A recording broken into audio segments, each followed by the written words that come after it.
இருந்தவரும் இருக்கிறவரும் வருகிறவரும் ஆகிய இயேசு கிறிஸ்துவின் அற்புதமான நாமத்தினாலே உங்களை வாழ்த்தி, புதிய நாளிலே தேவனுடைய ஜீவனுள்ள வார்த்தை மூலமாய் உங்களை சந்திப்பதில் நான் கர்த்தருக்குள் மகிழ்ச்சி அடைகின்றேன். பிலிப்பியர் 2:8. அவர் மனுஷ ரூபமாய் காணப்பட்டு மரண பரியந்தமும், அதாவது சிலுவையின் மரண பரியந்தமும் கீழ்ப்படிந்தவராகி தம்மை தாமே தாழ்த்தினார். ஆமேன். கர்த்தருடைய நாமம் மகிமைப்படுவதாக. இயேசு கிறிஸ்து இந்த உலகத்தில் பிறந்து அவர் தன் உயிர் போகிற அந்த கடைசி நொடி பரியந்தமும் பிதாவிற்கு அவர் கீழ்ப்படிந்துள்ளவராய் வாழ்ந்தார். தன்னையே அவர் தாழ்த்தினார். நாம் இந்த நாளில நம்முடைய வாழ்க்கையில இயேசுனுடைய வழியை நாம் பின்பற்ற வேண்டும். அவர் நமக்கு எதை சொல்லி சென்றிருக்கிறாரோ அதை நாம் பின்பற்றி அவருடைய சித்தத்தை செய்கிற பிள்ளைகளாய் நாம் வாழ வேண்டும் என்று கர்த்தர் விரும்புகின்றார். முதலாவது தேவனுடைய வார்த்தைக்கு நாம் கீழ்ப்படிய வேண்டும். இயேசு கிறிஸ்து பிதாவிற்கு எப்படி கீழ்ப்படிந்தாரோ அதே போல நாம் அவருடைய வார்த்தைக்கு கீழ்ப்படிந்து நம்மை தாழ்த்துகின்ற போது கர்த்தர் நம் ஒவ்வொருவருக்கும் கிருபை அளிப்பார். பிதா இயேசுவை எப்படி அவர் உயர்த்தினார் என்று வேதம் சொல்கிறது.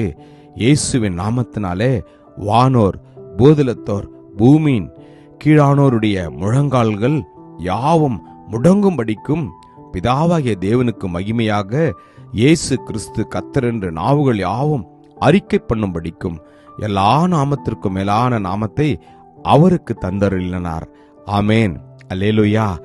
அந்த நல்ல இயேசு கிறிஸ்துவை நீங்களும் நானும் பின்பற்றுகிறபடினாலே அவர் வாழ்ந்தபடி தாழ்மையுள்ள பிள்ளைகளாய், அன்புள்ள பிள்ளைகளாய், ஒருவருக்கு ஒருவர் விட்டு கொடுத்து, ஒருவருடைய குற்றங்களை ஒருவர் மன்னித்து, இயேசு கிறிஸ்து எப்படி பொறுமையோடு இருந்தாரோ, எப்படி கீழ்ப்படிந்தாரோ அதே போல நம்முடைய பிதாவினுடைய வார்த்தைக்கு கீழ்ப்படிந்து, பெற்றோருக்கு கீழ்ப்படிந்து, வேலை ஸ்தலத்திலும் குடும்பத்திலும் நாம் எங்கெல்லாம் வாழ்கிறோமோ எல்லா இடத்திலும் நாம் கீழ்ப்படிந்த பிள்ளைகளாய், தாழ்மையுள்ள பிள்ளைகளாய், கிருபையை தரித்து கொண்டு நாம் வாழ்கின்ற போது கர்த்தர் நம்முடைய வாழ்க்கையில அவர் பிரியப்படுவார். முக்கியமாய் குடும்பத்தில் பிள்ளைகள் பெற்றோருக்கு கீழ்ப்படிய வேண்டும். அதுதான் தேவனுக்கு பிரியமான காரியம். வேதம் அதைத்தான் சொல்லுகிறது. பிள்ளைகளே, உங்கள் பெற்றோருக்கு கர்த்தருக்குள் கீழ்ப்படியுங்கள், இது நியாயம் என்று. நாம் கீழ்ப்படிய நம்மை ஒப்பு கொடுப்போமா? கர்த்தருடைய கிருபை இந்த நாளிலே நம்மை நிரப்பட்டும்.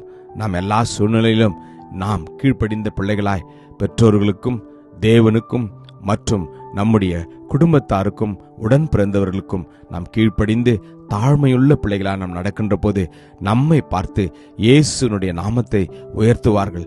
அவரே நம்முடைய வாழ்க்கையில பார்த்து தேவனுடைய நாமத்தை அவர்கள் மகிமைப்படுத்துவார்கள். அர்ப்பணிப்போமா? கிருபையும் இரக்கமும் நிறைந்த நல்ல தகப்பனே, நல்ல நாளுக்காக உமக்கு நன்றி அப்பா. நீர் எப்படி கீழ்ப்படிந்துள்ளவராய் தாழ்மையுள்ளவராய் வாழ்ந்தீரோ அதே போல நாங்களும் வாழங்களை அர்ப்பணிக்கிறோம். ஆசீர்வதியும். இயேசு கிறிஸ்துவின் வல்லமையுள்ள நாமத்தில் ஜெபிக்கிறோம் ஜீவனுள்ள நல்ல தகப்பனே. ஆமேன். God bless you. Jesus loves you. Amen.